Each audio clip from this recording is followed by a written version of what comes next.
ये कहानी उन 5 दोस्तों की है जो रात को स्कूल में बर्थडे सेलिब्रेट करने जाते हैं। लेकिन उनको ये नहीं पता था कि उनका ये बर्थडे का प्लान उनकी मौत के प्लान में बदल जाएगा। क्या हुआ ऐसा उस रात, चलिए शुरू से देखते हैं। रोहन के बर्थडे पे उसका बेस्ट फ्रेंड वरुण यह प्लान बनाता है क्यों ना रोहन का बर्थडे का केक स्कूल में काटा जाए, क्योंकि स्कूल में किसी भी बच्चे का बर्थडे नहीं मनाया जाता था। लेकिन रोहन का बहुत मन था कि उसका बर्थडे स्कूल में मनाया जाए, इसलिए वरुण रोहन के बर्थडे का केक स्कूल में काटने के लिए प्लान बनाता है। उस टाइम रात के 10 बज रहे थे।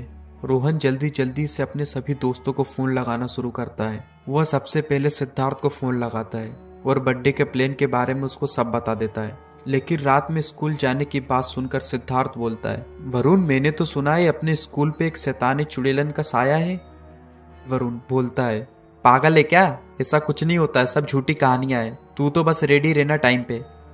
फिर वो इसी तरह अपने सभी दोस्तों को फोन लगा के रोहन के बर्थडे का सरप्राइज प्लान सबको बता देता है और बोलता है कि आज रात 11:30 बजे सभी स्कूल के बाहर मिलना, मैं रोहन को अपने साथ लेके आऊँगा। सभी दोस्त स्कूल के बाहर टाइम पे आ जाते हैं। उस रात स्कूल के गार्ड को भी नींद लग जाती है। वरुण और उसके दोस्त धीरे से स्कूल के अंदर चले जाते हैं। वो सभी जैसे ही स्कूल के अंदर आते हैं वैसे ही कुत्तों की रोने की आवाज़ आने लगती है।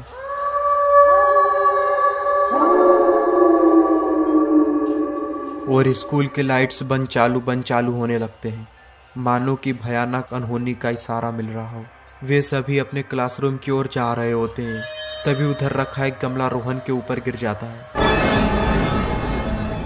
लेकिन रोहन बाल बाल बच जाता है और वो सभी अपने क्लासरूम में पहुंच जाते हैं और केक काटने की तैयारी करने लगते हैं, क्योंकि 12 बजने में बस 20 मिनट बाकी थे। तभी रोहन बोलता है, यार एक काम करो, जब तक तुम कैंडल जला रहे हो तब तक मैं टॉयलेट कर आता हूँ। यह बोल के रोहन टॉयलेट की ओर चला जाता है। तब तक सभी दोस्त केक पे कैंडल लगाने लगते हैं। सभी दोस्त मिलकर बर्थडे की पूरी तैयारी कर लेते हैं। 12 बजने में बस 1 मिनट रह जाता है, लेकिन रोहन अभी तक लौट के वापस नहीं आता। यह देख के सभी टॉयलेट की ओर जाने लगते हैं। तभी 12 बज जाता है और टॉयलेट में से जोर से रोहन की चिल्लाने की आवाज आती है।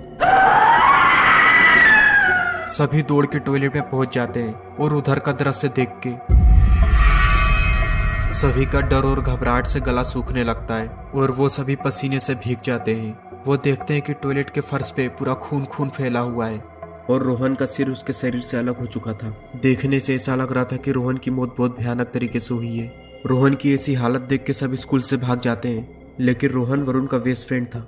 उसकी मौत हो जाना वरुण के लिए धरती पलटने से कम नहीं था। वरुण जैसे ही अपने घर पहुंचता है, वो सबसे पहले दौड़ के अपने पापा के पास जाता है और शुरू से पूरी कहानी बता देता है। वरुण के पापा ये तुरंत समझ जाते हैं कि स्कूल में कोई आम आत्मा नहीं है। तभी वरुण के पापा को याद आता है कि उनके पुराने गांव में एक बहुत माना जाना तांत्रिक था जो भूत प्रेत को पकड़ने में माहिर था। वरुण के पापा वरुण को लेकर अपने पुराने गांव जाते हैं और बाबा को पूरी बात बताते हैं। बाबा कुछ देर तक सोचते हैं और वरुण और उसके पापा के साथ चलने के लिए तैयार हो जाते हैं।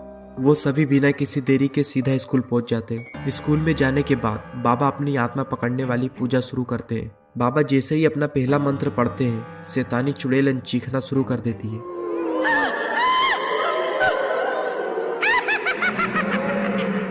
फिर अचानक से वहां शांति फैल जाती है।